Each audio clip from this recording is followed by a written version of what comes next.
The burner phone was colder than the floor beneath Ilara Voss's knees. Its cracked plastic casing slipped twice through her blood-slick fingers before she managed to hold it steady, and every movement sent another blade of pain through the left side of her chest. She crouched in the darkness at the back of the dressing room, hidden between rows of silk gowns and Marcus's tailored black coats, trying to breathe without moving the 3 ribs she knew were damaged. One had cracked before. She remembered the sound. Tonight there had been more than one. The bedroom beyond the closet remained silent, but silence in the Alpha suite had never meant safety. It meant Marcus was somewhere else in the pack house, smiling, drinking, and deciding what he would do when he returned.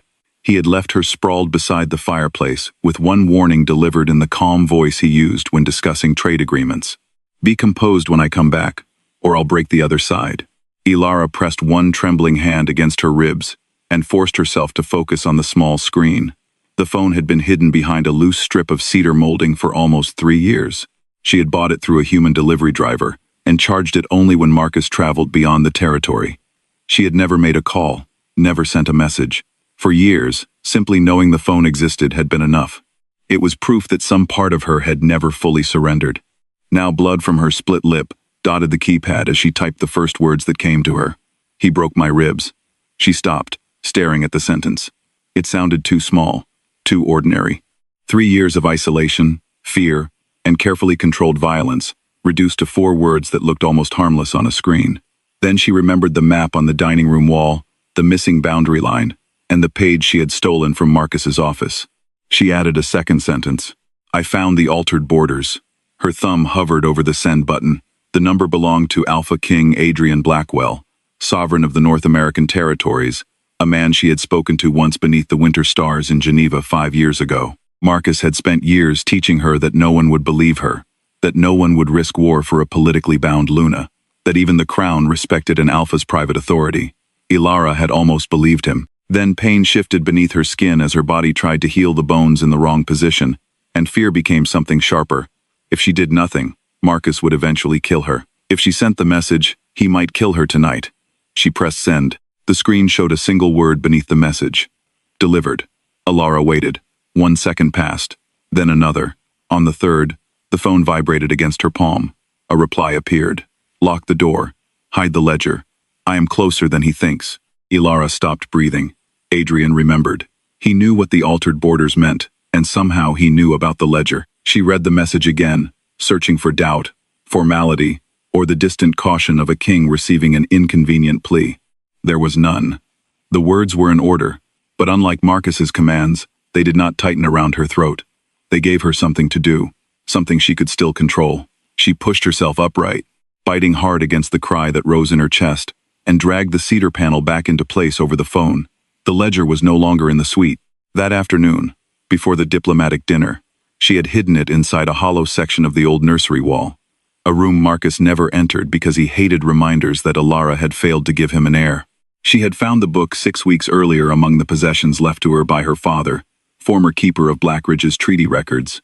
At first, it appeared to contain only ancient boundary agreements and ceremonial oaths, but several pages had been cut out and replaced with copies bearing slightly altered river lines. The changes were small enough to escape casual notice. A bend in a river moved east. A forest marker disappeared. A mountain pass once listed as sacred communal land became privately controlled acreage. Individually, each alteration looked like a clerical correction. Together, they transferred thousands of protected acres beyond Blackridge's legal borders. Ilara might never have understood the significance if Alpha Daniel Mercer had not arrived for dinner that evening. The memory returned with painful clarity. The formal dining room had glowed with firelight and polished silver, its long windows reflecting the dark pine forest surrounding the estate. Marcus sat at the head of the mahogany table in a charcoal suit, charming and composed, every inch the modern Alpha his pack believed him to be. Alpha Daniel sat opposite him, broad-faced and silver-haired, with the relaxed confidence of a man who did not need to prove his authority every time he entered a room. Ilara had been placed at Marcus's right hand, wearing the emerald gown he selected because it made her look healthy. That was important to him. Healthy, elegant, grateful. The Western Ridge has always been disputed, Marcus had said as an attendant unrolled a new territorial map across a side table. Blackridge has simply formalized what history already recognized. Daniel studied the map, then glanced toward Ilara. "Lady Voss, Your father wrote the definitive commentary on the Rainfall Treaty, didn't he? Marcus's fingers tightened almost imperceptibly around his wine glass. Ilara noticed because she had trained herself to notice everything. He did, she said. Before I was born, then perhaps you can settle an old argument. Did the treaty place Cedar Hollow east or west of the river? The correct response would have been to defer to Marcus. Smile. Claim she could not remember. Instead, Ilara looked at the map and felt the room tilt. Cedar Hollow was shown east of the river, outside Blackridge's protected communal territory. But the river on the map was wrong. Its northern bend had been shifted nearly 2 miles. West, she answered carefully. The hollow was protected because it contained the winter dens used during the famine migration. Daniel's eyebrows rose. That was my understanding. Marcus smiled. It was a beautiful expression, warm enough to fool anyone who had never seen what lived behind it. Old maps are notoriously imprecise. Ilara should have stopped. She felt the warning in his stillness, but something her father had taught her years ago rose to the surface. A border altered on paper becomes a grave in the ground. The original survey used fixed stone markers, she said. The river could shift. The markers could not. Daniel looked impressed. Blackridge is fortunate to have a Luna who knows its history. The praise was respectful, almost casual. Marcus lifted his glass as if accepting the compliment on her behalf, but his amber eyes had gone empty. Ilara knew then that she would pay for speaking. What she had not known was how much Marcus already suspected. The moment the doors to their private suite closed behind them, he removed his cufflinks and placed them neatly on the table. He did not shout. Marcus considered shouting a failure of discipline. "Where is it?" he asked. Ilara remained near the door. "Where is what?" "Your father's ledger." Her heartbeat stumbled. Marcus watched her face, and she understood too late that he had been waiting for this reaction. "I don't have it." "You have always been a poor liar." He crossed the room slowly, loosening the buttons at his wrists. "Daniel Mercer asked a convenient question tonight. You provided an inconvenient answer. Now I am wondering how much of your father's work you have been reading." "I remembered the treaty." "No. You remembered the marker language. That wording appears only in the private commentary." He reached inside his jacket and withdrew a yellowed page. Ilara recognized her father's handwriting before Marcus held it close enough for her to see. The page had been torn from the ledger. "You searched my things. Everything beneath this roof is mine. My father's records are not yours." The words escaped before fear could stop them. Marcus's expression did not change, but the air in the room seemed to tighten. "Knowledge is useful only when it remains in the correct hands," he said. "Your father never understood that. Neither do you." Ilara looked at the missing page and realized Marcus had known about the ledger long before the dinner. Perhaps he had been searching for it for years. Perhaps that was why he chose her in the first place. "What did you change?" she asked. His eyes sharpened. "Where is the book? What did you sell?" Marcus reached her before she saw him move. His hand closed around her jaw, forcing her face upward. "Do not confuse another alpha's polite interest with protection. Daniel will return to his territory and forget this conversation before sunrise. You will remain here with me. The land belongs to the pack." His thumb pressed painfully into the hinge of her jaw. "The pack belongs to its alpha." "That isn't what the oath says." For the first time, the polished mask cracked. Not with rage, but with fear. Ilara saw it clearly, and the discovery changed something inside her. Marcus was afraid of the ledger. He was afraid of what she knew. His hand released her face. For one hopeful second, she thought he might step away. Instead, he struck her left side with the precise force of a trained alpha who understood exactly how much damage a body could survive. The impact lifted her from the floor. She hit the edge of the stone fireplace and heard the brittle, wet cracks inside her chest. Pain erased the room. She collapsed without breath, mouth open, vision flashing white as her wolf tried desperately to heal what had been broken. Marcus crouched beside her and adjusted the hem of her gown away from the blood on her lip. "Tell me where the ledger is." Ilara could not speak. He waited until she managed a shallow breath. "No." His gaze hardened, but beneath it she still saw fear. "You think pain makes you brave?" "No," she whispered. "I think it makes you predictable." Marcus's fingers twisted into her hair and pulled her head back. "Be very careful, Ilara. Intelligence has made you forget your position. My position is beside the pack, not beneath you." He released her so suddenly that her cheek struck the floor.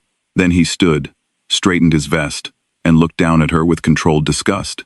"I am going downstairs to finish the evening you attempted to ruin. When I return, you will tell me where the book is. You will also explain to Daniel tomorrow that your comments were the result of exhaustion. He walked to the door, paused, and added, "If you are not composed when I come back, I will break the other side." The lock clicked behind him. Now, hidden inside the closet with Adrian's message burning in her mind, Ilara realized the ledger was more than evidence of stolen land. It was the reason Marcus had chosen her, isolated her, and spent 3 years convincing everyone she was too fragile to be trusted. She needed to reach the nursery, but even crossing the bedroom felt impossible. A faint sound came from the outer room. Ilara froze. The suite door opened, then closed quietly. Light footsteps moved across the carpet. Not Marcus. He never tried to move silently in his own home. "Ilara?" Fiona Hale's voice barely carried through the darkness. Ilara pushed open the closet door. Fiona stood near the bed holding a small medical satchel, her silver hair pinned loosely at the back of her head. She was slight and stooped, with a permanent limp from an injury Marcus claimed had occurred before she entered his service. Ilara had long suspected that was another lie. Fiona's face changed when she saw the blood on Ilara's mouth and the way she guarded her side. "Oh, child." She hurried forward, but Ilara lifted a hand. The door. Fiona turned and slid the inner latch into place. It would not stop Marcus for more than a second, but Adrian had told her to lock it. Following the instructions steadied her, Fiona knelt and opened the satchel. Where? 3 ribs. Maybe more. Fiona placed both palms lightly against Ilara's side. A faint warmth spread through the fabric of the torn gown, followed by a sharp pressure that made Ilara gasp. Fiona withdrew at once. "They're shifting. Your body has already started knitting them together. Can you stop it?" "Not without a stronger sedative, and I couldn't bring one without the dispensary logging it." Fiona's eyes filled with anger. He knew exactly what he was doing. He knows about the ledger. Fiona became completely still. Ilara watched the truth settle between them. "How much does he know?" the older woman asked. "He has one of the original pages. He knows I found the boundary changes." Ilara reached for Fiona's wrist. "I sent a message to the Crown." Fiona's scent sharpened with fear. "You did what?" "Adrian Blackwell gave me a private number years ago," he answered. "The king answered you personally?" "He said to lock the door and hide the ledger.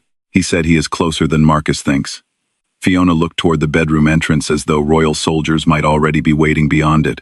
"Then we have very little time." She rose with difficulty and crossed to the window, checking the courtyard below. "You need to leave before Marcus knows." "I can't cross the boundary. The mark will tell him the moment I try. Then I'll take the ledger." Ilara stared at her. "You know where it is?"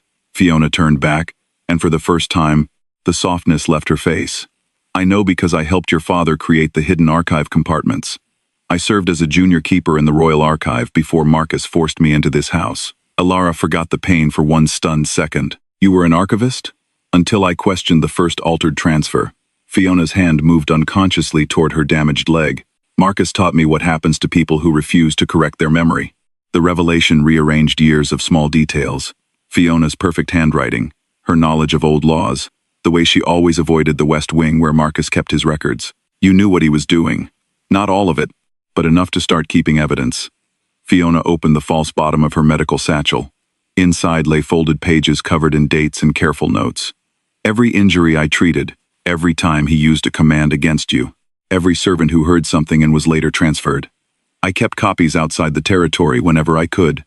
Ilara's throat tightened. "Why didn't you tell me?" "Because hope can be dangerous when someone is watching your every breath. I needed proof, and you needed to survive long enough to use it." Fiona took Ilara's hand. "Where is the ledger?" "The old nursery, inside the western wall, behind the carved moon panel. I'll retrieve it before the assembly." "No, take it now and stay in the service quarters until morning. Marcus plans to announce the development agreement in front of the pack. That is where the truth has to come out." Fiona shook her head. "You can barely stand. That is why he will think I cannot fight him." Ilara tightened her grip. "Bring the ledger to the courtyard. Wait until there are witnesses." Fiona studied her with a mixture of fear and pride. "And what will you do?" "Stay conscious until sunrise." A sound came from the hall. Heavy footsteps. Measured. Unhurried. "Marcus." Fiona snapped the medical bag shut. There was no time to reach the door. Ilara pointed toward the closet. "The inner panel?" Fiona slipped behind the hanging coats while Ilara dragged herself toward the bed. Each movement scraped broken bone against broken bone, but she forced herself upright and pulled the blanket over her body, just as the latch on the suite door shifted. Marcus tried the handle once. The locked door held. Silence followed. Then his voice came through the wood. Ilara. She looked toward the closet where Fiona was hidden and heard Adrian's message again in her mind. Lock the door. Hide the ledger. I am closer than he thinks. Marcus struck the door with one hand. The latch tore free, and the door swung inward. He entered carrying a glass of amber liquor, his expression calm, but his nostrils flared as he scented the room. You locked me out. I was afraid. You should be. He set the glass down and scanned the bedroom. His gaze paused on the medical cloth Fiona had dropped beside the bed. Who was here? No one. Marcus crossed the room. His eyes moved from Ilara to the closet. You smell like chamomile. Fiona always smelled faintly of chamomile in old paper. Ilara forced herself not to look toward the hidden panel. Fiona changed the linens this morning. Marcus approached the closet. No, the scent is fresh. He opened the first door and pushed aside Ilara's gowns. Fiona remained hidden behind the inner cedar wall. But Marcus knew the architecture of the suite. If he searched carefully, he would find the seam. Ilara needed to make him turn around. Daniel knows, she said. Marcus stopped. What did you say? Alpha Mercer knew the map was false before he asked me about the river. He was testing you. Marcus slowly faced her. The lie took hold exactly where she intended. In his vanity. Daniel Mercer is an aging fool.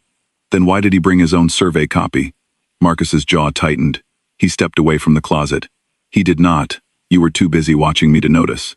For several seconds, suspicion warred with pride in his face. Ilara saw the moment pride won. Marcus came to the bed and seized her chin. Tomorrow, you will tell the assembly that the map is accurate. And if I don't, you will. Beneath the floorboard inside the closet, the burner phone suddenly vibrated. The sound was faint but unmistakable in the silent room.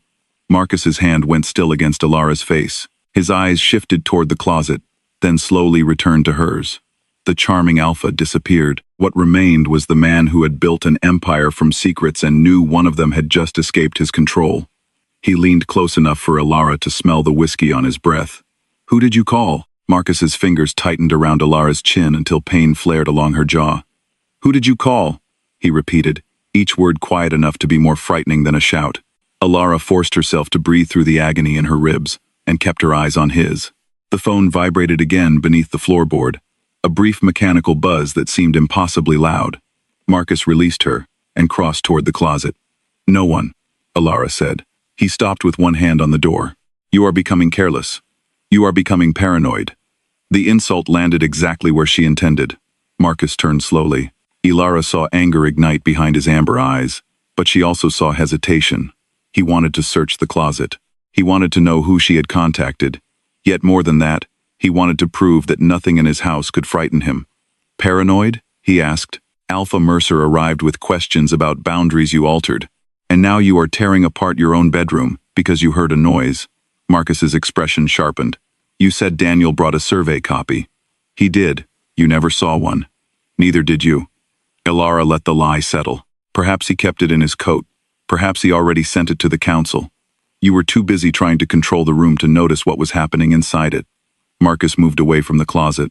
His pride had overridden his suspicion, just as she had hoped. He stood beside the bed and looked down at her with cold calculation. Daniel Mercer has spent 20 years avoiding conflict. He would never challenge Blackridge without proof. Then maybe he came to find it. Marcus's gaze flicked toward the windows overlooking the courtyard. Ilara knew he was replaying the dinner, searching for signs he might have missed. Behind the cedar panel, Fiona remained perfectly still. Ilara could not hear her breathing. Marcus reached for the bell cord beside the fireplace. I'll have his room searched. And if his guards resist? Ilara asked. Will you explain to the pack why their Alpha is raiding the luggage of a diplomatic guest in the middle of the night? His hand paused. You think you understand politics because your father taught you to read old paper. I understand that frightened men make mistakes. Marcus crossed the distance between them so quickly that the mattress shifted beneath the force of his arrival. He caught Ilara by the throat and pressed her back into the pillows. The movement drove her damaged ribs against the bed, and a burst of white pain tore through her vision. You are alive because I have tolerated your usefulness, he said. Do not mistake restraint for weakness. Ilara clawed at his wrist, unable to draw a full breath. Her wolf surged beneath her skin, furious, but too weak to challenge his alpha dominance. Marcus watched panic spread through her face, then loosened his grip just enough to let air return. Tomorrow, you will stand beside me and tell the pack that the boundary revisions were approved through proper channels. You will say the old records were inaccurate. You will tell Daniel Mercer that your father's commentary was incomplete. Ilara coughed against his hand. And if I refuse? You won't. His thumb pressed against the mark beneath her collarbone, the dark crescent-shaped scar created by their political bonding ritual. A wave of pressure entered her mind, heavy and invasive. Kneel. Be silent. Obey. The command was not spoken aloud, but her body reacted instantly. Her muscles weakened. Her thoughts blurred. Marcus had used the bond this way before, usually in private, never for long enough to leave damage that another healer could detect. Tonight, however, he let the pressure build until Ilara's hands fell away from his wrist. You will obey, he murmured. She stared at him through watering eyes and forced one thought to remain clear. Sunrise. Speak before witnesses. Adrian's instruction returned like a rope thrown into deep water. Ilara held onto it. Marcus released her throat and stood. Get some sleep. You will need to look convincing. He collected his drink and walked toward the bathroom. At the doorway, he glanced back at the closet. For one terrible second, Ilara thought he would resume the search. Then he disappeared inside, and the sound of running water filled the suite. Ilara waited until the shower began before whispering, Fiona. The hidden panel shifted. Fiona emerged pale and shaken, one hand pressed over her mouth. He used the bond, she said. I felt it from behind the wall. Can you still reach the nursery? Yes, but the western corridor will be watched after the assembly preparations begin. Then go now. Fiona looked toward the bathroom. He'll smell that I was here. He already does. Ilara pushed herself upright, fighting nausea. Take the service passage behind the wardrobe. It connects to the old nursery stairs. Fiona nodded, then crouched beside the floorboard where the phone was hidden. Should I take this too? No. If Marcus searches the staff quarters and finds it on you, he will know you helped me. Leave it where it is. The phone vibrated a third time. Fiona lifted the cedar strip, and Ilara retrieved the device. A new message waited from Adrian. Stay conscious. At sunrise, speak before witnesses. Do not cross the boundary. Ilara's heart beat harder. He understood the bond. He understood that fleeing would alert Marcus. More importantly, he was not telling her to hide until he arrived. He was telling her to speak. Fiona read the message over Ilara's shoulder. He needs you to invoke sanctuary publicly. Why publicly? Because a private appeal can be challenged as coercion. Before witnesses, Marcus cannot claim the Crown fabricated it. Fiona looked toward the bathroom. But once you speak, he will use every command in the bond to stop you. Then tell me how to break it. Fiona's eyes widened. That law has not been invoked in generations. You know it exists. Knowing the words and surviving them are different things. Tell me anyway. Fiona studied Ilara's face, then reached beneath her gray uniform and removed a narrow silver key hanging from a chain. Your father once called it the archive key, but it is older than the Blackridge records. It opens any chamber sealed under the original royal treaties. She pressed it into Ilara's palm. Inside the nursery wall, beside the ledger, there is a copy of Marcus's Alpha Oath. Bring it to the assembly. The law of sacred failure can dissolve a political mark if the Alpha has violated the vows that created it. What must I do? Name the violations before witnesses. Reject the bond 3 times. The mark will fight you each time. And if I fail? Fiona's voice softened. The backlash may leave your mind open to him permanently. Ilara closed her fingers around the key. Then I cannot fail. The bathroom water stopped. Fiona hurried to the back of the closet and opened the narrow service panel. Before disappearing, she turned. You were never weak, Ilara. Weak people do not survive men like Marcus. They simply never get the chance to understand what survival cost them. Then she slipped into the darkness and closed the panel behind her. Marcus emerged a moment later, wearing black sleep trousers, his damp hair pushed back from his face. He inhaled once and glanced toward the closet. The scent is fading. Ilara set the burner phone beneath the mattress before he could see it. Perhaps you imagined it. Marcus gave her a long look, but he did not search again. He climbed into bed beside her, turned off the lamp, and within minutes settled into the deep, steady breathing of a man who believed the world remained under his control. Ilara lay awake through the night. Her ribs healed badly, the bones drawing together at an angle that made every breath shallower than the last. Marcus's body radiated heat beside her, but she felt cold beneath the blankets. She counted the minutes by the changes in darkness beyond the windows. She repeated Adrian's message until it became a rhythm. Stay conscious. At sunrise, speak before witnesses. At 5:30, Marcus rose without looking at her and rang for attendance. By 6, the suite filled with controlled activity. A maid brought a high-necked silver dress. Another arranged cosmetics across the vanity. Marcus stood before the mirror, knotting a dark tie, while Alara sat rigidly on a chair, allowing powder to cover the bruising along her jaw. "The assembly begins at 8, he said. "You will remain at my right side. When I announce the development agreement, you will confirm that the maps were reviewed by your father's office. My father has been dead for 7 years. The pact does not care about technical details. They may care that you are selling their land." Marcus met her eyes in the mirror. "You still believe this is about land?" Alara said nothing. He turned and dismissed the attendants with a gesture. Once the door closed, he walked behind her and placed both hands on her shoulders. "Blackridge has survived because I understand what weaker leaders refuse to accept. Territory means nothing without power. Humans control roads, banks, weapons, and governments. The alphas who continue pretending we can remain hidden in forests will lose everything. So you sold sacred land to protect it? I traded useless acres for influence. Without the pact's consent. The pact gave its consent when it chose me."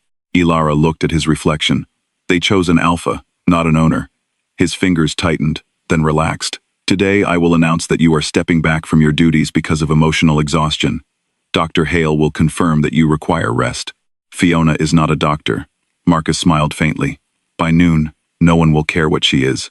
Fear moved through Alara, but she kept her expression still. Marcus leaned close to her ear. "If you embarrass me in front of the pack, I will not punish you first. I will begin with the old woman." He straightened and offered his hand. "Shall we?" The courtyard was already crowded when they emerged from the pack house. More than 300 Blackridge wolves stood beneath a pale winter sky, their breath turning white in the cold air. Warriors lined the stone walls. Household staff gathered near the rear. Families occupied the center rows, their children kept close beneath heavy coats. Alara felt hundreds of eyes move toward her and then quickly away. Marcus's hand rested lightly at her back, guiding her toward the raised platform. To anyone watching, the gesture appeared protective. Only Alara felt the warning pressure of his fingers near the bond mark. Alpha Daniel Mercer stood near the front beside 2 of his guards. His expression changed when he saw the stiffness in Alara's movements. He bowed formally to Marcus, then gave Alara a look that lasted half a second too long. He knew something was wrong. Marcus stepped to the center of the platform and raised both hands. The courtyard fell silent. "Blackridge has always prospered, because we have refused to fear the future," he began. His voice carried easily across the stone. "Today, I am proud to announce a partnership that will secure our wealth for generations." Attendants unrolled the altered map behind him.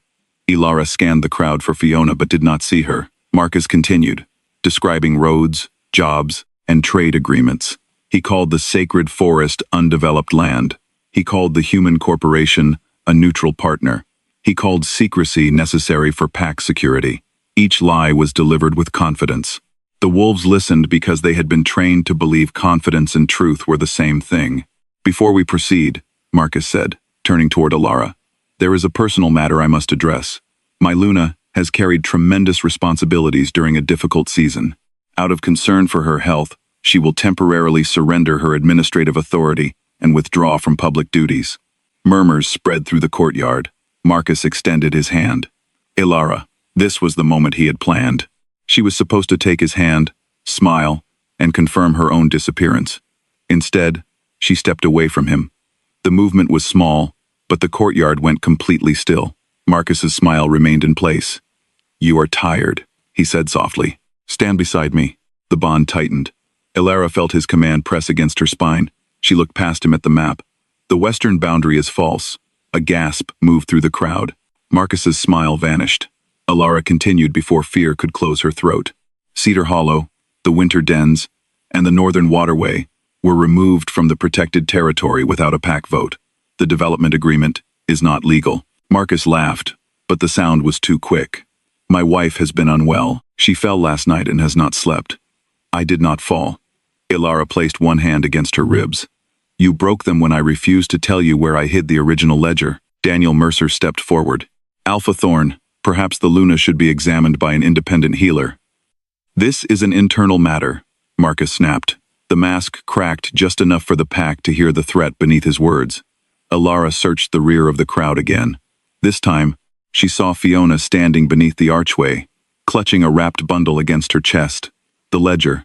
Marcus followed Alara's gaze and spotted her. His face changed. "Guards," he ordered, "take Fiona Hale into custody." 2 warriors moved toward the archway. Alara stepped to the edge of the platform. "No." The political mark burned beneath her collarbone. Marcus's voice entered her mind like a blade. "Kneel." Pain exploded through her body. Her legs weakened. The courtyard tilted. Marcus turned toward the crowd, forcing calm back into his voice. "You are witnessing a medical crisis. My Luna is confused and dangerous to herself. Kneel." Ilara's right knee struck the stone. The impact jarred her ribs, and darkness gathered at the edges of her vision. Fiona shouted her name. Daniel moved forward, but Marcus's guards blocked him. Marcus stood above Alara, triumphant now that her body appeared to confirm his story. "Take her inside." Then the wind stopped. The forest beyond the walls fell silent. A pressure unlike anything Alara had ever felt rolled across the territory. It did not crush her. It passed over her like a hand shielding a flame. Around the courtyard, wolves gasped and dropped to their knees. Warriors gripped the walls to remain standing.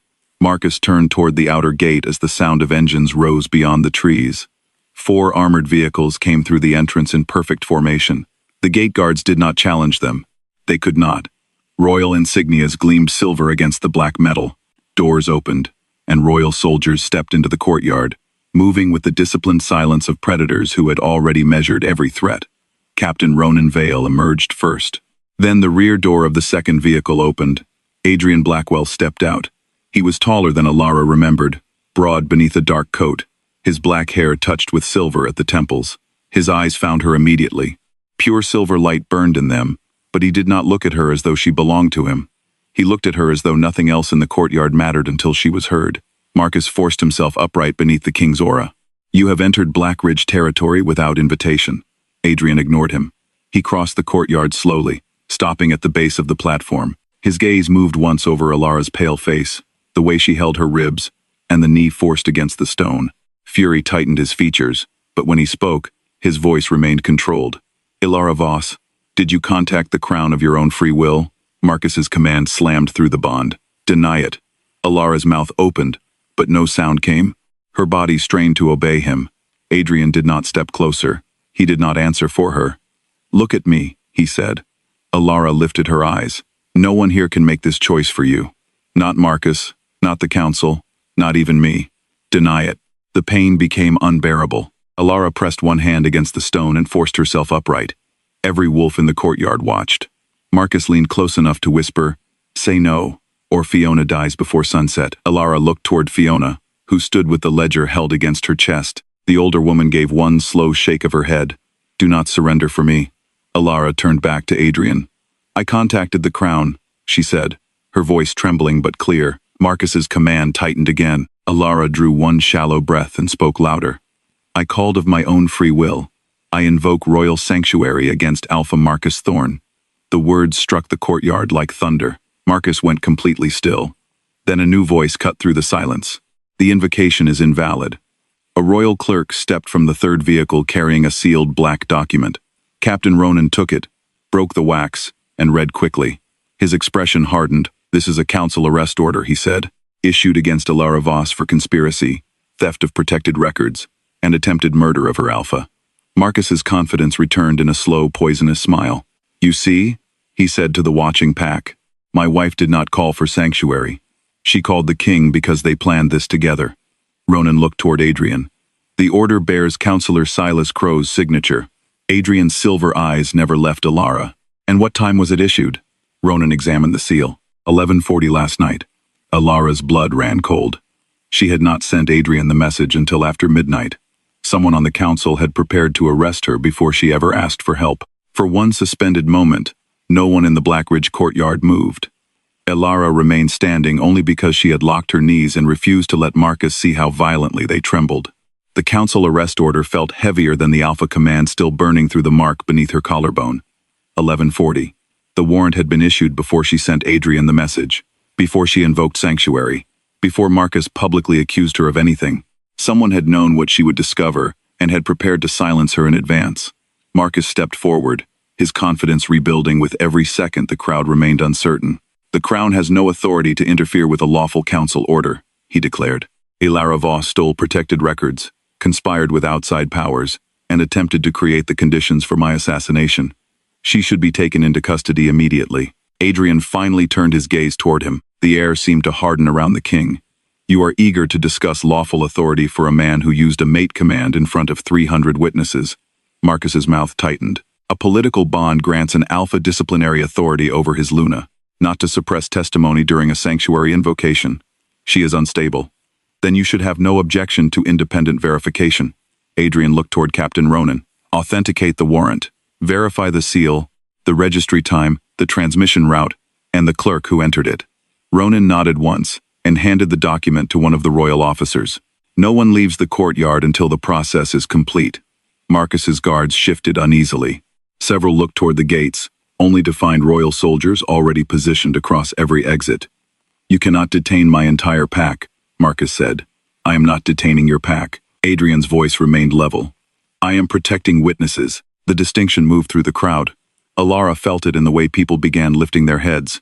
Marcus had spent years teaching them that his will and Blackridge were the same thing. Adrian had separated them with one sentence. Marcus noticed too. His expression hardened. Ilara belongs in council custody.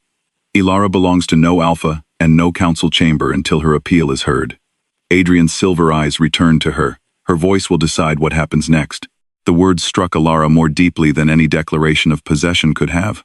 Marcus had always spoken about her as if she were a territory to be defended, a symbol to be displayed, a body through which his authority could move. Adrian had crossed the continent and entered hostile land, yet he stood still and waited for her to choose. That restraint required more strength than Marcus had ever possessed. Marcus laughed, though the sound lacked conviction. A convenient performance. The king pretends neutrality while arriving with an army for another man's mate. Adrian's expression did not change. If I had come for another man's mate, there would be nothing left of your gates, your guards, or you. I came because a ranking Luna invoked the crown. She lied. Then let her speak. Marcus's hand flexed at his side. The bond pressed harder. Alara's lungs tightened. She felt his command gathering like a storm inside her mind, searching for the deepest pathways carved by years of obedience. Be silent. Lower your eyes. Let me fix this. The old instincts rose with it. Smile. Apologize. Survive. Alara looked toward the crowd. She saw kitchen workers who had cleaned blood from the stone floors without asking questions. Warriors who had heard screams through the private wing and stared at the ground the next morning. Mothers who had taught their daughters to avoid being alone with Marcus after evening ceremonies. Their silence had protected him, but it had not always been born from loyalty. Often, it had been fear. She knew that fear intimately. Fiona, Alara called. The older woman stepped forward with the wrapped ledger held tightly against her chest. Two of Marcus's guards moved to stop her. Adrian did not raise his voice. Touch her, and you will answer directly to the crown. The guards froze. Fiona climbed the steps slowly, her limp more visible under the attention of the crowd. When she reached Alara, she placed the wrapped bundle in her hands. Marcus stared at it, and for the first time since Adrian arrived, genuine panic showed on his face. That record was stolen, he said. It belonged to my father, Ilara answered. It belonged to the Territorial Archive, Marcus snapped. Fiona turned toward the crowd. I can testify to its origin. Marcus's eyes cut to her. You are an Omega servant.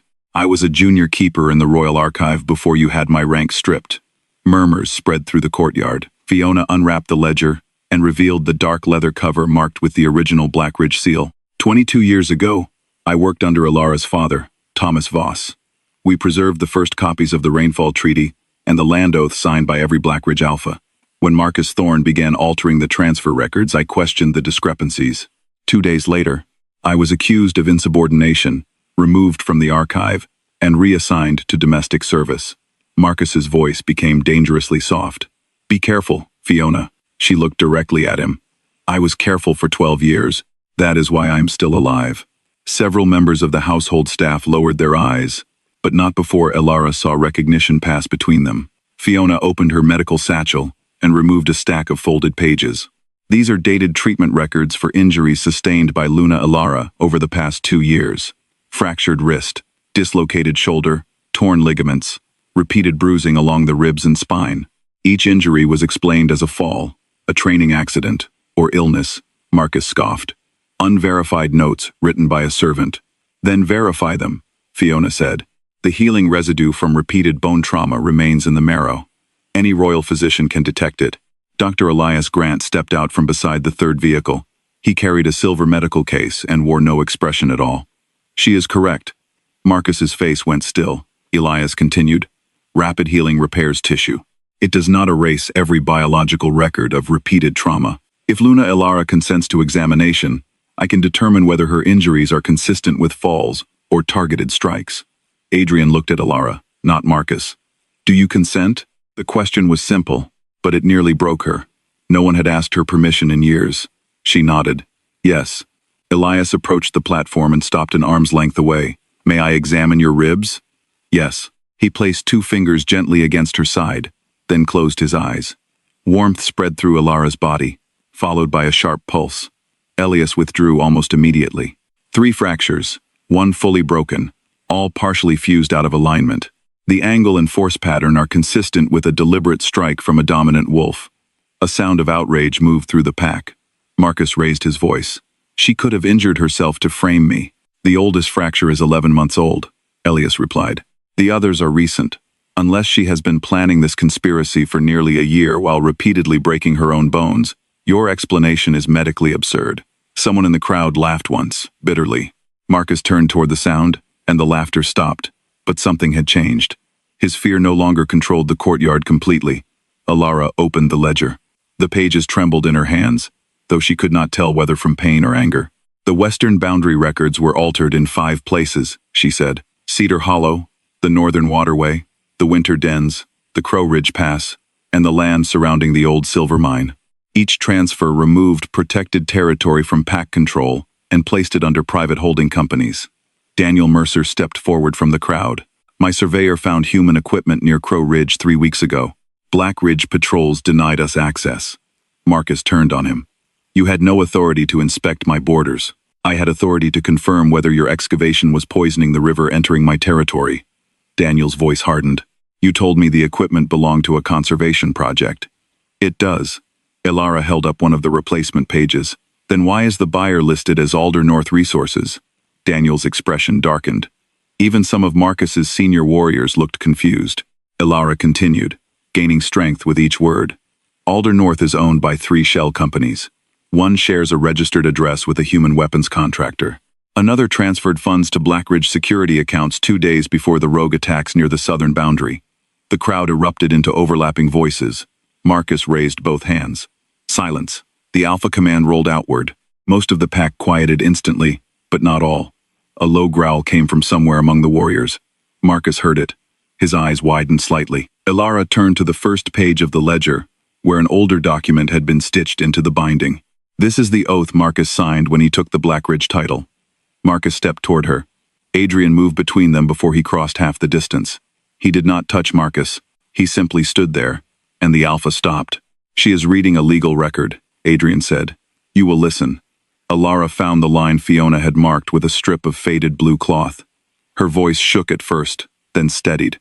I swear that the strength of the Alpha shall exist for the protection of the pack, never for private wealth.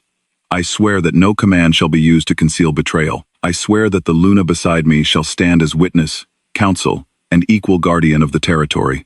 Marcus's face twisted. Ceremonial language. Fiona shook her head. Binding language. Elara looked toward the pack. Marcus violated every promise that created his authority. He sold protected land without consent. He used pack funds to arm private forces. He used the mate mark to prevent me from speaking. He injured me when I found the evidence. Marcus's aura surged. Enough. Pain exploded beneath Elara's collarbone. Her body folded inward, but she did not let go of the ledger. Marcus's voice entered her mind, stronger than before. Give it to me. Apologize. Kneel. The mark burned through skin and bone. Elara dropped to one hand. Adrian took a step forward, silver power flashing in his eyes. Elias caught his arm. If you break the command from outside, the backlash could tear through her mind. Adrian looked ready to kill Marcus where he stood, then stop him. Only she can dissolve a political bond under sacred failure. Fiona knelt beside Elara. The 3 rejections, she whispered. You must speak them while he is commanding you. Marcus heard. She will not survive it. Elara lifted her head. Sweat ran cold along her spine. That is what you have always counted on. She opened the ledger to the oath and placed her palm over Marcus's signature. The political mark pulsed in answer, recognizing the original vow. Fiona's voice was barely audible. Name the first failure. Marcus increased the pressure. Ilara saw the bedroom floor, the locked doors, the bruises fading before anyone could question them. She heard his voice telling her she had forced his hand. She felt every apology he had trained from her mouth. I reject the lie that you protected me. The words tore free. A violent crack sounded inside her mind. The mark beneath her collarbone split with a line of white light. Marcus staggered. The pack gasped. Ilara screamed, one hand flying to her chest. It felt as though a hook had been pulled through her ribs, but the pressure around her thoughts weakened. Marcus recovered quickly. Rage stripped the last remnants of refinement from his face. Submit. The command struck harder. Images flooded Ilara's mind. Marcus breaking a chair beside her head. Marcus locking her in the East Room for 2 days. Marcus telling her that everyone in Blackridge pitied him for having such a fragile mate. The memories arrived with his voice wrapped around them, trying to turn pain into proof that she belonged beneath him. Fiona pressed a hand against Ilara's back. Second failure. Ilara tasted blood where she had bitten the inside of her cheek. She looked at the wolves below. Some were crying. Some were ashamed. Some were beginning to look at Marcus with open hatred. I reject the authority you built from my fear. The second chain broke. This time the sound was physical. A shockwave moved outward from Ilara's body, snapping the banners above the courtyard. Marcus stumbled backward 2 steps. Blood appeared beneath his nose. The mark on Ilara's skin burned silver, then black. She collapsed forward, gasping. Adrian's hands clenched at his sides, but he did not interfere. His restraint told her he trusted her strength, even when every instinct in him demanded that he act. Marcus wiped the blood from his face and stared at it in disbelief. Then his eyes shifted to Fiona. Ilara saw the decision before he moved. He could no longer control Ilara, so he would punish the person helping her. Marcus lunged. His bones began changing mid-stride, shoulders widening, fingers lengthening into claws. Fiona had no time to move. Ilara threw herself between them. Marcus's partially shifted hand struck her shoulder instead of Fiona's throat. She hit the stone hard enough to lose the little breath she had left. The ledger slid across the platform. Ilara! Adrian's voice shook the courtyard. Marcus raised his clawed hand for a second strike. Ilara rolled onto her back and saw him standing above her, his handsome face distorted by the wolf beneath it. For 3 years, this had been the image at the center of her world. Marcus larger, stronger, deciding whether she would be allowed to breathe. But now the entire pack saw him too. There was no closed door, no fading bruise, no explanation waiting for morning. Ilara pressed one palm against the stone and forced herself to her knees. The final rejection had to be spoken while the bond still existed. Marcus's command crashed through her. You are mine. The words echoed through every memory, every room, every night she had survived. Ilara looked up at him. No. Marcus froze. Ilara rose 1 inch at a time. I reject you as my alpha. The mark split wider. I reject you as my mate. Marcus roared and reached for her. Adrian moved, but Ilara lifted one hand, stopping him. This had to be hers. She met Marcus's amber eyes for the final time as the woman he believed he owned. And I reject you as the owner of my life. The bond shattered. Light burst from Ilara's chest, bright enough to cast sharp shadows across the courtyard. Marcus was thrown backward. Ilara felt something tear loose inside her. Not a piece of herself, but a chain she had mistaken for bone. Pain followed, vast and blinding, yet beneath it came an emptiness so clean she nearly laughed. For the first time in 3 years, Marcus was no longer inside her mind. His partially shifted body convulsed on the stone. Dark veins spread beneath his skin as the corrupted mark turned against him. He screamed, then surrendered fully to his wolf. The transformation was violent and uncontrolled. Black-brown fur tore through his clothing. His body expanded until a massive scarred wolf stood where the polished alpha had been. But there was something wrong with the creature. Its limbs were uneven, its eyes too bright, its breath carrying the metallic scent of corrupted magic. The bond had not merely hidden Marcus's crimes, it had fed on them. The wolf lunged at Ilara. Adrian crossed the platform in a blur. He struck Marcus in the chest before the jaws reached her, sending the enormous animal through the stone railing. Marcus crashed into the courtyard below, rolled, and rose snarling. Adrian removed his coat and descended the steps without shifting. Royal soldiers raised their weapons. Hold, he commanded. Marcus charged. Adrian caught him by the throat, and drove him into the ground with enough force to crack the courtyard stones. The wolf thrashed beneath him, claws tearing trenches into the earth. Adrian's silver eyes burned with lethal fury. His hand tightened. Alara knew he could end it. Everyone knew. Marcus's body began to weaken beneath the king's grip. "Adrian," Alara said. He heard her despite the chaos. His gaze lifted. "Not here," she said. "Not like this." For a second, the man vanished behind the king's rage. Then Adrian looked at the watching pack, the council warrant, and the evidence scattered across the platform. Understanding returned. Killing Marcus now would satisfy the moment, but it would allow Silas Crow to call it unlawful conquest. Marcus would become a dead alpha, whose allies could rewrite the truth. Adrian released enough pressure for Marcus to breathe, then struck him once behind the skull. The wolf went limp. "Silver restraints," Adrian ordered. Ronan and 4 guards moved at once, binding Marcus's legs and throat, with heavy chains etched in royal symbols. Adrian stood over him. "Alpha Marcus Thorne, you are suspended from command pending trial for abuse of bond, illegal territorial transfer, conspiracy with human forces, and treason against the crown." Marcus shifted partially back into human form beneath the chains, blood streaking his face. "You have no idea what you interrupted." Adrian's expression turned cold. "Then explain it before the council." Marcus laughed weakly. "You think the council will judge me? The council built me." Alara tried to move toward him, but the courtyard tilted. The relief of the broken bond vanished beneath a sudden, crushing pain in her chest. Her ribs had been badly set before, and the force of the bond's destruction triggered violent spasms through the healing tissue. She took one breath and felt something sharp press inward. The second breath would not come. Adrian saw her sway. He reached her before she hit the ground, but stopped with his hands inches from her body. "Alara, may I touch you?" Even now, even with panic breaking through his voice, he asked. She nodded once. Adrian caught her and lowered her carefully to the stone. Elias dropped beside them and tore open the side seam of her dress. His hands moved over her ribs. Alara screamed when he reached the deepest fracture. "The bones fused at an angle," he said. "The shock is driving one edge toward the lung." Adrian's face went white beneath the fury. "Fix it." Elias looked at Alara. "I need your permission. I have to break the ribs again and reset them before transport." Alara could barely hear him over the roaring in her ears. "Do it." Adrian shifted behind her, supporting her back without closing his arms around her, until she leaned into him herself. Elias drew a leather guard from his case and placed it between her teeth. "Hold her steady." Adrian's hands locked around her shoulders and waist. "Stay with me," he whispered near her ear. "You already did the impossible. Stay for this." Elias pressed both hands against her side. The first rib broke with a heavy crack. Pain turned the world white. The second followed. Alara bit through the leather and felt Adrian's arms tighten, not imprisoning her, but anchoring her. The third break released a pressure deep in her chest. Air rushed into her lungs in one ragged gasp. Elias immediately injected a sedative into her thigh. "The bones are aligned. She'll heal properly now." Alara's vision blurred.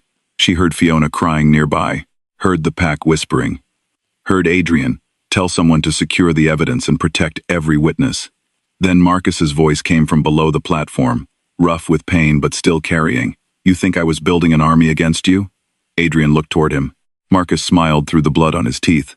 "I was building it for the man already sitting at your council table." Ronan's head snapped toward the black warrant bearing Silas Crow's seal. Before anyone could answer, a violent explosion tore through the rear gate. Fire rose behind the royal transport vehicles. Wolves screamed and scattered. Adrian covered Alara's body with his own as a second blast shattered the courtyard windows. Through the smoke, Alara saw masked figures rush toward the wagon holding Marcus. Silver weapons flashed. Royal guards returned fire, but the attackers moved with precise knowledge of their positions. Someone had planned this rescue before Adrian ever arrived. The chains around Marcus fell away. He shifted into wolf form and vanished into the smoke with the attackers. Ronan ran toward the gate, shouting orders, but a burning vehicle collapsed across the road and blocked pursuit. Adrian lifted his head, silver eyes blazing through the ash. Marcus was gone. The evidence remained. The bond was broken, and Alara had survived, but the conspiracy had just proven it reached far beyond Blackridge. As darkness finally pulled her under, the last thing Alara heard was Adrian's voice, no longer speaking as a king but as a man making a promise he intended to keep. "Find Crow, seal the council chambers, and bring Marcus Thorne back alive." Alara woke to the smell of cedar wood. and rain. For several seconds, she remained perfectly still beneath a heavy charcoal blanket, listening for Marcus's breathing beside her. The silence felt wrong, too soft, too peaceful. Panic surged through her before memory returned in broken flashes. The courtyard, the shattered bond, Adrian's arms around her, fire rising behind the royal vehicles. She opened her eyes. Morning light spilled through tall windows overlooking green hills instead of Blackridge's dark pines. Her hands flew to her ribs. She drew a careful breath, expecting agony. None came. The bones felt tender but whole. "You are safe," Fiona said from an armchair near the window. The older woman looked exhausted, though color had returned to her face. "Where are we?" Alara asked. Her voice sounded rough and unfamiliar. "The royal seat in the Hudson Valley. You have been asleep for 4 days." Ilara pushed herself upright too quickly. The room tilted, and Fiona hurried to the bedside. "Marcus? Alive. Free." The attackers knew the royal formation, the guard rotations, even which vehicle would hold him. Captain Ronan believes someone inside the council arranged the escape. Alara gripped the blanket. Silas Crow. "That is what the king believes." Fiona hesitated. "The council has summoned you to testify tomorrow." Several regional alphas claim Adrian invaded Blackridge to steal another alpha's mate. The luxurious room suddenly seemed smaller. The carved bedposts, guarded windows, and unfamiliar clothing arranged beside the fireplace pressed against her senses, like another beautiful prison. Ilara threw back the blanket and stood. "I need to leave." "Alara, I will not wake in another man's house and wait for him to decide what happens to me." The bedroom door opened. Adrian entered alone. He had changed into a dark navy shirt and simple trousers, but nothing could diminish the controlled power of his presence. He stopped immediately when he saw her standing. "The physician said you should remain in bed." Ilara's body tensed. Adrian noticed. Without another word, he placed a brass key, a folded estate map, and a black phone on the table near the door. "That key opens this room from both sides," he said. "The map shows every public road and private exit.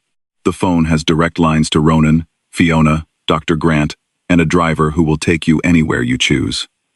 He removed a leather folder from beneath his arm and set it beside the key.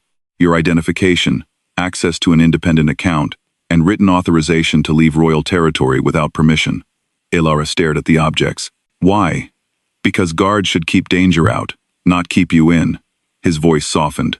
"And because I will not ask you to trust me while controlling whether you can walk away." Fiona quietly left the room, closing the door behind her. Ilara looked at Adrian across the distance he had deliberately maintained. "Did you know in Geneva?" He did not pretend to misunderstand. "Yes." "Know what?" "That you were my true mate." The answer struck harder than she expected. "Then why did you let me go with him?" Pain moved through Adrian's silver eyes. "Because you were already promised, and if I had challenged Marcus without your direct appeal, the council would have called it royal conquest. Pax would have gone to war. They might have executed you to end the dispute. So you obeyed the law. I hid behind it." The honesty silenced her. Adrian looked toward the window. "I told myself I was protecting thousands of lives. Perhaps I was. But I also left you with a man I did not trust because acting would have threatened my throne." Alara's anger remained, but it changed shape. "I am not ready to forgive you. I did not come here to ask for forgiveness." He met her gaze. "I came to tell you the council will try to use your pain against you tomorrow. I can protect you from them, but I will not speak in your place unless you ask me to." Alara looked at the folder containing her identity, then at the door she could unlock herself. For the first time, the royal palace did not feel entirely like a cage. "Bring me Marcus's records," she said. "All of them." Adrian's expression sharpened with recognition. "You should rest. I rested for 4 days while he escaped." She straightened despite the lingering weakness. "Tomorrow, Silas Crow will tell the council I am confused, unstable, and manipulated. I intend to prove that I understand his conspiracy better than he does." Adrian bowed his head, not as a king granting permission, but as one strategist acknowledging another. "Then we begin now." Within an hour, Adrian's private library had been transformed into a war room. Maps covered the long oak table. Bank transfers, land deeds, security reports, and intercepted communications formed uneven stacks beneath the light of 3 brass lamps. Alara sat beside Fiona with a blanket around her shoulders, reading every page Marcus had tried to hide. Captain Ronan stood across from them, watching Adrian pace near the windows. "The rescue team used royal clearance codes," Ronan said. Not stolen copies. Active codes. Then Crow has someone inside Palace Security, Adrian replied. Or someone higher. Alara ignored the cold that moved through the room and turned another page. Marcus's records were deliberately fragmented. Payments passed through human shell companies, then disappeared into regional PAC accounts under meaningless labels. Most investigators would follow the money. Her father had taught her to follow the land. She spread 3 altered deeds beside the original treaty map. Each transfer seemed unrelated until she traced the locations with one finger. They form a corridor, she said. Adrian came to the table. Between what? Blackridge and the Eastern Council territories. Alara drew an invisible line across the map. Marcus wasn't selling random property. He was clearing a route through protected land. Ronan leaned closer. For weapons? For an army, Fiona whispered. Alara nodded. Human trucks could enter through Crow Ridge, cross the abandoned mining roads, and reach 4 dissatisfied packs without passing a royal checkpoint. Adrian's jaw tightened. Crow could arm a rebellion while claiming the crown failed to protect the borders. And Marcus would provoke you into attacking Blackridge first, Alara said. Once you crossed without lawful cause, Crow would accuse you of conquest. The council would suspend your authority while his forces moved into position. Adrian looked at her with grim respect. Your message destroyed the timing. No, Alara said. It changed it. Crow issued the warrant before I contacted you because he already knew Marcus planned to expose me as unstable during the assembly. They expected me to disappear quietly afterward. Fiona placed one of the transfer records beneath the lamp. This mark appears on every authorization. A small black symbol had been pressed beside the signatures, a raven enclosed by a broken circle. Alara recognized it from her father's private notes. The Vigilant Council, Ronan frowned. That faction was dissolved 20 years ago. Publicly, she said. My father believed they wanted to replace the monarchy with permanent emergency rule. Adrian's eyes turned colder. Silas Crow led the final inquiry into your father's death. The room went silent. Alara remembered the official story. Her father had fallen from a mountain road during winter travel. No witnesses, no body recovered until spring. She looked again at the raven seal. This began before Marcus married me, she said. A servant entered carrying a sealed envelope. For Lady Voss. Delivered by council courier. Adrian inspected it for poison before passing it to her. Alara broke the wax and unfolded the single sheet inside. The message contained only one sentence. Withdraw your testimony tomorrow, or the next body recovered from the mountain will belong to Fiona Hale. Alara looked toward the chair beside her. It was empty. Alara was on her feet before the chair stopped rocking. Fiona? No answer came from the hallway. Adrian crossed the room and opened the library door. 2 royal guards stood outside, both suddenly alert. Where is Fiona Hale? He demanded. One guard looked confused. She left 10 minutes ago, Your Majesty. A palace attendant told her Dr. Grant needed her in the East Infirmary. Ronan swore under his breath. No order came from the infirmary. Adrian's aura surged hard enough to rattle the glass in the bookcases. Seal the estate. No one enters or leaves. The guards ran. Alara read the threat again, forcing herself past the panic. Next body recovered from the mountain. The wording was deliberate. Crow wanted her to think of her father. He wanted grief to replace reason. He wants us searching the roads, she said. Adrian turned toward her. What? My father did not die on a mountain road. Alara laid the message beside the raven seal. That was only the official report. Crow is reminding me of the lie because he believes I still accept it. Ronan moved to the map. Then where was he killed? Alara closed her eyes and remembered the last argument she had overheard between her father and Fiona many years ago. They had spoken about moving certain documents somewhere no counselor could reach them. Her father had called it the room beneath the oath. At the time, she thought it was an expression. Now she understood. The old royal archive, she said. The first Blackridge treaties were stored beneath a mountain fortress before the Hudson estate was built. My father visited it the week he died. Adrian studied her face. Crow has Fiona there. Marcus does. Alara pointed to the silver key Fiona had given her. He needs this key, and he knows Fiona cannot open the final chamber without me. Ronan began issuing orders into his radio, but Adrian held up a hand. This could be designed to draw Alara away from the council hearing. It is, Alara said. If I go, Crow will call it evidence that I fled. If I stay, Marcus kills Fiona and destroys whatever my father hid. Adrian's expression hardened. You are not going into a trap. The words struck the wrong place. Alara stared at him. You said this palace would not become another cage. This is not about control. Marcus is waiting for you. He has always been waiting for me to be afraid enough to obey. She stepped closer. Fiona stood beside me when no one else would. I will not sit safely behind your walls while she pays for my testimony. Adrian's wolf flashed silver in his eyes. And I will not hand Marcus the woman he has already tried to kill. Then do not hand me to him. Stand beside me. The library fell silent. Adrian looked toward the map, then back at Alara. The struggle in him was visible. King against mate. Strategy against instinct. At last, he exhaled. You know the archive better than any soldier I could send. Yes. You obey Ronan's tactical orders once we enter. Unless they require abandoning Fiona. Ronan almost smiled. Adrian did not. You remain within my sight. Alara folded the threatening note and placed it in her pocket. You may try to remain within mine. A guard rushed into the library. Your Majesty, we found the false attendant's uniform near the southern kitchens. The service gate was opened with royal authorization. Whose code? Ronan asked. The guard hesitated. Councillor Crow's. Adrian reached for his coat. Prepare the convoy. Alara took the archive key from the table. For the first time since waking in the royal estate, she did not feel like a woman being moved from one protected room to another. She felt like the daughter of Thomas Voss, keeper of the treaties, walking toward the truth that had killed him. Outside, engines roared to life beneath a darkening sky.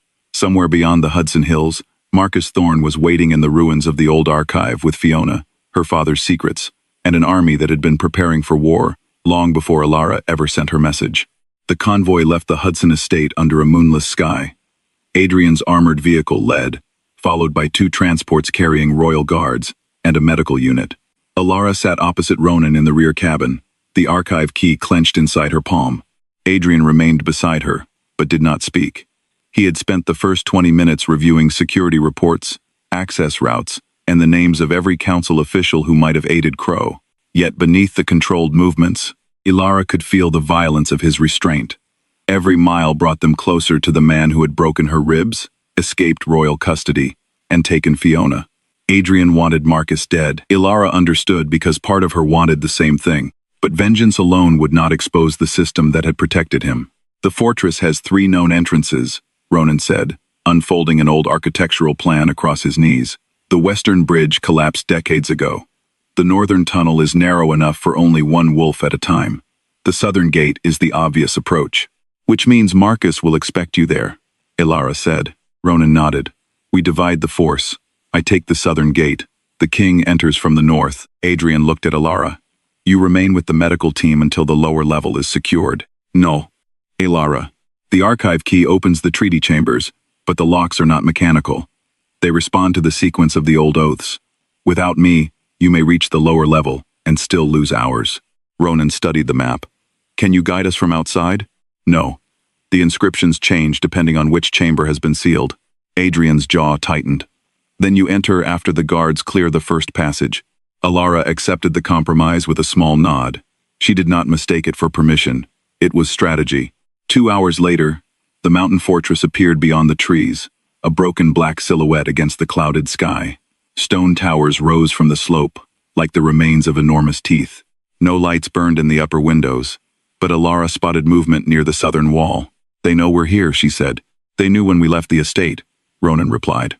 The lead vehicle stopped beneath the tree line. Royal guards moved into position without speaking. Adrian removed his coat, revealing the black combat clothing beneath it. Silver markings had been stitched along his sleeves, ancient protective symbols reserved for the royal bloodline. Before leaving the vehicle, he turned to Alara. If Marcus reaches you, do not try to reason with him. I stopped trying to reason with Marcus years ago. If I tell you to run, I will decide whether running is the smartest choice. A spark of frustration crossed his face, but then something softer replaced it. You make obedience exceptionally difficult. I had enough practice with it. Adrian lowered his head in acknowledgement. Stay alive. That order I can accept. The first explosion came from the southern gate. Ronan's unit advanced through smoke while gunfire erupted along the walls. The weapons sounded human, but the movements behind them were unmistakably wolf. Marcus had armed his followers with silver ammunition and trained them to fight like soldiers. Adrian led Alara and 6 guards toward the northern tunnel. The entrance was concealed beneath a collapsed stone arch. Inside, the air smelled of wet earth, rust, and old magic. The passage descended steeply into darkness. They found the first body 20 yards in. A royal scout lay against the wall, his throat cut with a silver blade. His blood was still warm. "One of ours," a guard whispered. Adrian knelt briefly, then closed the scout's eyes. "He entered before we arrived." Ronan's voice crackled through the radio. "We have a breach at the southern wall. Heavy resistance. Crow's men are wearing royal insignia. They want witnesses to believe the crown attacked itself," Ilara said. Adrian rose. "Continue." The northern tunnel ended at a circular stone door covered in carved symbols. Ilara stepped forward and raised the archive key. 3 wolves were engraved around the lock. One standing, one kneeling, and one with its throat exposed. "The old oath sequence," she said. "Strength, service, sacrifice." She touched the key to each symbol while reciting the words her father once taught her. The stone groaned, and the door opened inward. Beyond it waited a vaulted chamber filled with broken shelves and scattered records.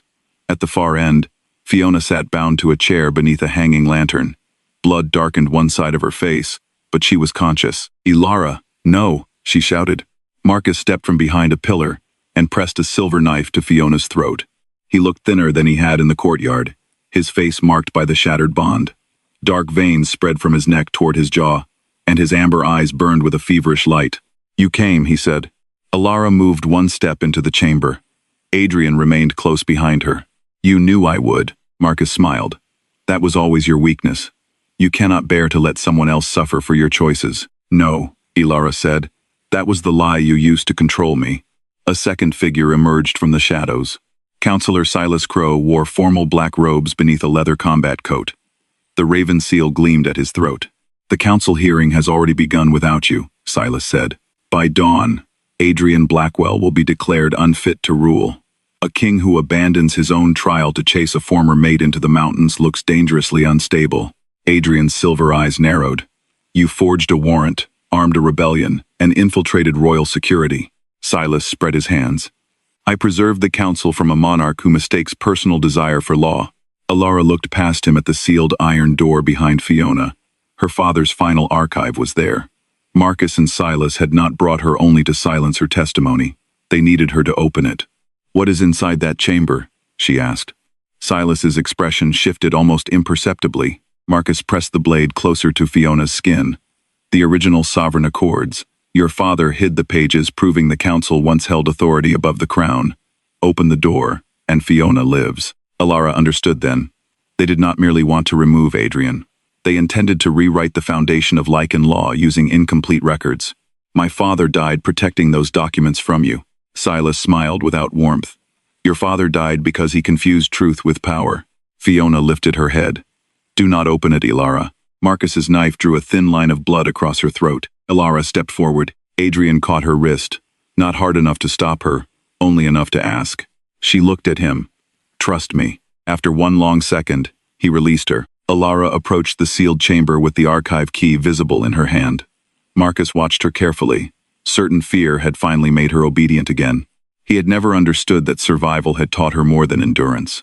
It had taught her how to lie while looking directly into the eyes of the man who believed he owned the truth. Ilara approached the sealed chamber and pressed Fiona's archive key into the center of the stone door. Instead of opening it for Marcus, she recited the original oath of truth her father had taught her. Silver light spread across the walls, revealing hidden records of land transfers, weapons payments, and Silas Crow's orders to murder Thomas Voss. The evidence was transmitted directly to the waiting council through the archive's ancient seal. Silas tried to flee, but Ronan's guards captured him. Marcus, realizing everything was lost, shifted into his corrupted wolf and attacked Adrian with a silver weapon. The king fell to one knee, weakened, and Marcus turned toward Ilara, still believing fear would make her surrender. Instead, she seized her father's treaty blade and cut the ceremonial chain feeding Marcus's stolen power.